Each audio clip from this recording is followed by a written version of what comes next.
दरअसल ये जो बोधगया मुक्ति आंदोलन है ये आज का नहीं है, ये सैकड़ों वर्ष पुराना है। और बोधगया मुक्ति आंदोलन सैकड़ों वर्ष पुराने से ये होता रहा, भले ही कि चलता रहा, थमता रहा, चलता रहा, थमता रहा। 2 दिन हमारी सभा हुई अम्बेडकर भवन पर हुई और 27 अप्रैल 2015 को बहुत बड़े पैमाने पर बहुत लंबी यात्रा निकाली गई। जो आज वहाँ व्यवस्था की जाती है कालचक्र मैदान के अंदर, वो बौद्धों के पैसे से ही की जाती है। वो कोई आरएसएस या बीजेपी या कोई सरकार की तरफ से नहीं की जाती है, क्योंकि बीटीएमसी की तरफ से वो टेंट लगाया जाता है और वो सरकारी व्यवस्था नहीं है। वो भारत के और विदेशों के बौद्धों की दान के बदौलत ही उसमें से पैसे देते हैं। ये आंदोलन चंद लोगों का नहीं है, ये आंदोलन हर उस बौद्ध का है जो भगवान बुद्ध में आस्था रखता है। और ये उत्तर प्रदेश, महाराष्ट्र, मध्य प्रदेश का नहीं है, ये संपूर्ण भारत के बौद्धों का आंदोलन है। और जो विदेश में रहते हैं बुद्धिस्ट, उनका आंदोलन है। अगर इसको कोई भी धोखा देगा या इसके नाम पे जो भी खिलवाड़ करेगा, उसको तो सरकार तो क्या करेगी, उसे जाने दीजिए, समाज माफ नहीं करेगा, क्योंकि समाज के साथ खिलवाड़ हो रहा है। कि फोटो वायरल हो रहे हैं भिक्खू विनय जी पर जब एफआईआर लिखी जा रही थी रात को 12 बजे, वो फोटो वायरल हो रहे हैं। रात को 12 बजे एफआईआर लिखी जाती है और 1-1.5-2 बजे भिक्खू विनय को रात के अंदर में उठा लिया जाता है। कितनी साफ शूटर है बिहार की पुलिस, बोधगया की पुलिस। 1.5 घंटे में भिक्खू को उठा लिया। देखिए, विनय ने कोई मर्डर नहीं किया जी, विनय ने कोई देश के लिए कोई क्षति नहीं पहुंचा, विनय ने कोई संपत्ति नहीं लूटी।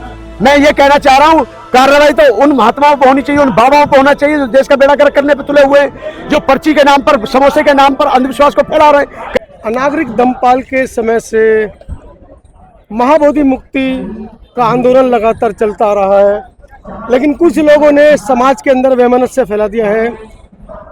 जुम्मा उनको 3 महीने नहीं हुए हैं, हालांकि हम लोगों की वजह से, मीडिया की शुरुआती पेशकश की वजह से मीडिया ने उनको दिखाया घर घर तक, तो आज उनको एक घमंड हो गया है कि उन्होंने इस आंदोलन को जीवित किया है या वो ही इस आंदोलन के रखैया हैं।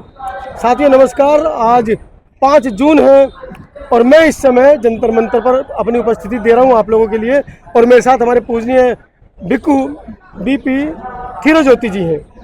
भंते जी से जानने की कोशिश करेंगे। भंते जी, ये कौन लोग हैं जो पूरा आंदोलन का ठीक रहा अपने ऊपर फोड़ रहे हैं और लोगों में दुष्प्रचार कर रहे हैं कि हमने इस आंदोलन को नई गति दी है, जबकि हमको ऐसा सुनने में आया है कि 2005 में, 2007 में, 9 में, 2015 में आप लोगों ने इसी दिल्ली के जंतर मंतर पर बड़ी सभाएं इस मुद्दे पर लेकर की हैं।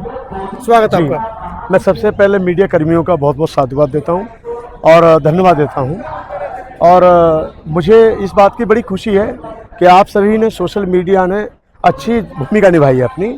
और ये जो लोग हैं जिन्होंने आंदोलन शुरू किया, उनको लगा कि भाई आंदोलन होना चाहिए तो उन्होंने आंदोलन शुरू कर दिया। ये बात अलग है कि उनको रणनीति बनाने में थोड़ी सी सब्र नहीं किया, उन लोगों ने रणनीति बनानी थी और एक रणनीति के तहत इसका शुरुआत करना चाहिए था। आकाश लामा जी भंते आनंद जी के पास पहले आए थे और भंते आनंद जी से पहले मुलाकात की थी जीवक होटल बोधगया में, मैं वहीं पे मौजूद था। उसके बाद दूसरी मीटिंग रेचल लामो जी जो कमीशन में मेंबर थी, उन्होंने मुझे कॉल किया, कह रहे भंते जी आप आइए। तो वहाँ पर सतीश कुमार जो अपने मखदुमपुर से एमएलए हैं बिहार से, और आपके राजेंद्र पाल गौतम जी पूर्व कैबिनेट मंत्री दिल्ली सरकार, और वहाँ पर रेचल लामो जी और हम सब मौजूद थे। तो वहाँ प्रज्ञाशील भंते जी मौजूद थे। दरअसल ये जो बोधगया मुक्ति आंदोलन है ये आज का नहीं है, ये सैकड़ों वर्ष पुराना है। और बोधगया मुक्ति आंदोलन सैकड़ों वर्ष पुराने से ये होता रहा, भले ही कि चलता रहा, थमता रहा, चलता रहा, थमता रहा। और बीच में ये भी देखने को मिला कि जब ये बोधगया पूरी तरह से चरम सीमा पे था तो वो सन कौन सा था। पहली बात तो हमें साधुवाद देना चाहिए, धन्यवाद देना चाहिए अनागारी धम्मपाल जी को, जिन्होंने आंदोलन की भूमिका बनाई और आंदोलन की शुरुआत की। उसके बाद फिर ये आंदोलन चलता रहा, थम गया। अब फिर ये आंदोलन शुरू होता है 91 में, बोर्ड क्लब पर, जंतर मंतर पर और राजघाट पर बड़े पैमाने पर आंदोलन चला।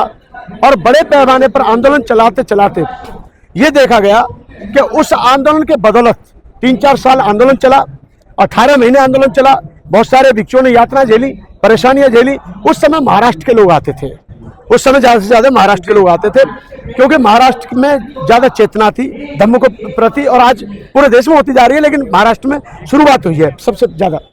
अब क्या है, ये आंदोलन 94 में जब चला और 91 से 95 तक चला, तो 96 में पहली कमेटी बनी, जिसमें पहली बार अम्बेडकर क्राइट बौद्ध भिक्षु, जिसमें भदंत प्रज्ञाशील जी, भदंत आनंद महाथेरो जी, और भदंत नागा अर्जुन सुरेश साई जी और भदंत ज्ञानेश्वर जी, ये चारों को पहली बार मेंबर बनाया और पहली बार मेंबर बनाया। इसमें भिक्षु प्रज्ञाशील पहली बार कार्यालय अधीक्षक बने और मॉन्क इन चीफ के पद पर नियुक्त किए गए।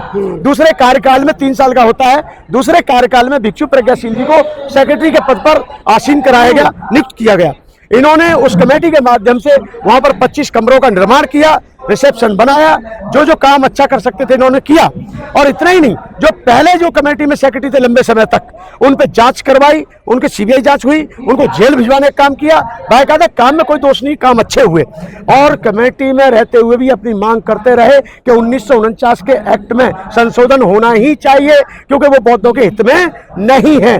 इसलिए हमारी शुरू से एक मांग रही कि बौद्धों का हित में ये कानून काला कानून है, इसको रद्द होना ही चाहिए था और बौद्ध गया पूरी तरह से बौद्धों को मिलना चाहिए था। लेकिन अब तक ऐसा नहीं हुआ, आंदोलन जारी रहा, आंदोलन करते रहे। तो फिर क्या होता है, मैं 2002 में भिक्षु बना, मुझे जानकारी नहीं थी पूरी तरह से। 2003 में मेरी थोड़ी बहुत जानकारी हुई बुद्ध गया के लिए। 2005 में पहला कार्यक्रम 25 फरवरी को यहाँ पर हुआ अंबेडकर भवन पे, और यात्रा निकाली और उसका समापन इसी जगह पर यानी जंतर मंतर पर ही किया गया। और जंतर मंतर पे किया गया, उसकी टोटली व्यवस्था भोजन पानी की दिल्ली के उपासकों ने की। बड़ा कार्यक्रम हुआ, RS गवी साहब उसमें मौजूद थे, जो भूषण गवी जी के पिताजी थे, और वो मौजूद थे, जोगिंदर कवाड़े जी मौजूद थे। और वहां पर काफी लोग, जो दिल्ली के उमेश सिंह, AR जोशी जी, जो समाज के सम्मानित लोग हैं। बड़ा कार्यक्रम हुआ। 2007 में बुद्ध गया के समर्थन में ही, यानी बुद्ध गया मुक्ति आंदोलन को लेकर ही हमने मऊ छावनी से लेकर दिल्ली तक यात्रा निकाली और उसका समापन कॉन्स्टिट्यूशन क्लब दिल्ली में किया गया। दिल्ली में, जी हाँ, किया गया, यात्रा निकाली। फिर हमारा 14-15 मार्च 2009 को कार्यक्रम हुआ। 14-15 मार्च 2009 में रामलीला मैदान में कार्यक्रम हुआ, हालांकि वो कार्यक्रम फ्लॉप हुआ, लोग वहां नहीं पहुंच पाए। उसके बाद में ये कार्यक्रम चलते रहे। 2015 में 25, 26, 27 अप्रैल को बड़ा कार्यक्रम हुआ, और बड़े कार्यक्रम इसी स्थान पर बहुत बड़ी संख्या में, क्योंकि उस समय बस एक अफसोस का विषय था कि हमारे पास सोशल मीडिया नहीं था, और सोशल मीडिया ना होने के कारण ये आवाज, ये हमारी जो आवाज थी वो दूर दूर तक नहीं पहुंच पाई। इसलिए तो वो पहुंच नहीं पाई हमारी आवाज, इसलिए वो आवाज पहुंच नहीं पाई। तो फिर से हमने वो आंदोलन यहाँ किया, और उस समय पर लॉर्ड बुद्धा टीवी चैनल का प्रभाव था, आवाज इंडिया टीवी चैनल का प्रभाव था, और इसी जंतर मंतर पर वो कार्यक्रम किया गया। 2 दिन हमारी सभा हुई, अंबेडकर भवन पर हुई, और 27 अप्रैल 2015 को बहुत बड़े पैमाने पर बहुत लंबी यात्रा निकाली गई, और समय समय पर यात्रा निकलती रही। और उसमें से एक को बता दूं मैं जानकारी के लिए, एक एक्ट था कि बौद्ध, इसी एक्ट में ये था कि हिंदू ही DM होगा तो ही चेयरमैन होगा बुद्ध गया टेम्पल मैनेजमेंट कमेटी का, BTMC का। लेकिन अब वो एक्ट चेंज हो गया 12-13 में। और दूसरी बात, जो आज वहाँ व्यवस्था की जाती है कालचक्र मैदान के अंदर, वो बौद्धों के पैसे से ही की जाती है, वो कोई RSS या BJP या कोई सरकार की तरफ से नहीं की जाती है, क्योंकि BTMC की तरफ से वो टेंट लगाया जाता है, और वो सरकारी व्यवस्था नहीं है, वो भारत के और विदेशों के बौद्धों की दान के बदौलत ही उसमें से पैसे देते हैं। अगर हम भारत के लोग उसमें चढ़ाना बंद कर देंगे तो कहाँ से पैसे आएंगे?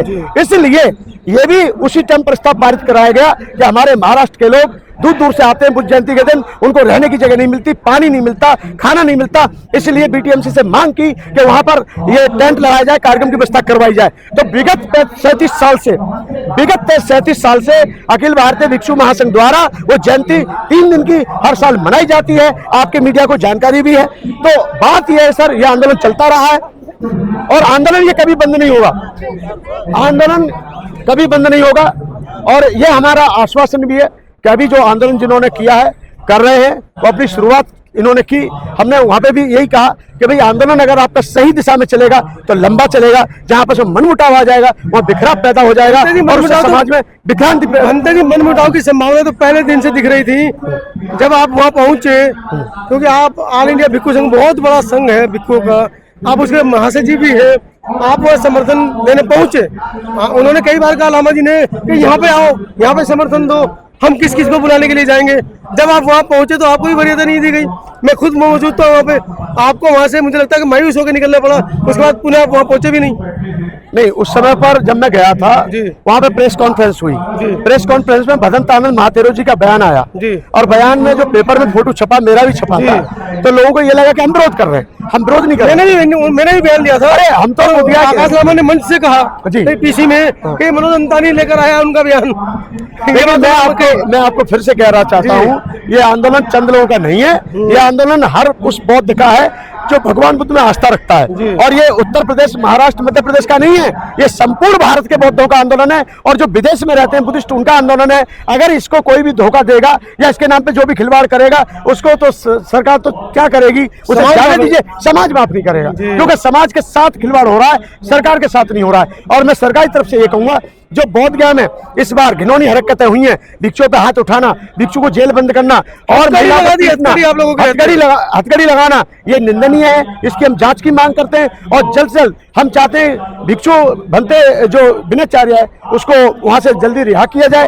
और जो बहुत भिक्षुओं के ऊपर हुआ है, मारपीट हुई है, आम नारी को, बुद्धिस्टों के ऊपर हुआ है, उसके लिए भी वहां के सरकार उन पे कार्रवाई करे जिन्होंने ऐसी घटना घटित करने पर मतलब एक नया जन्म दिया, वो ठीक नहीं किया उन्होंने। जी फोटो वायरल हो रहे हैं भिक्खू विनयचार्य जी पर जब एफआईआर लिखी जा रही थी रात को 12 बजे, वो फोटो वायरल हो रहे हैं।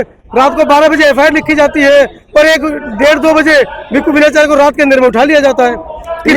कितनी साफ शूटर है बिहार की पुलिस, बोध गया की पुलिस। 1.5 घंटे में भिक्खू को उठा लिया। देखिए, विनयचार्य ने कोई मर्डर नहीं किया जी। विनयचार्य ने कोई देश के लिए कोई क्षति नहीं पहुंचाई, विनयचार्य ने कोई संपत्ति नहीं लूटी। मैं ये कहना चाह रहा हूँ, कार्रवाई तो उन महात्माओं पर होनी चाहिए, उन बाबाओं पर होना चाहिए जो देश का बेड़ा गर्क करने पे तुले हुए हैं, जो पर्ची के नाम पर, समोसे के नाम पर अंधविश्वास को फैला रहे हैं, कर्मकांड को जन्म दे रहे हैं, सरकार का पैसा बर्बाद करवा रहे हैं। उन पे कार्रवाई न करने की बजाय उन पे कार्रवाई की जा रही है जो अपने मौलिक अधिकारों की मांग कर रहे हैं। और हम बोधगया मांग रहे हैं और बोधगया मांग रहे हैं, कोई भीख नहीं मांग रहे, हम अपना मौलिक अधिकार ले रहे हैं। हम ये बात कहना चाहते हैं कि आज भी ये आंदोलन सदियों यानी सैकड़ों वर्षों से था, आगे तक चलेगा और ये जब तक चलता रहेगा जब तक पूरी तरह से बोधगया बौद्धों के पास नहीं आ जाता। धन्यवाद।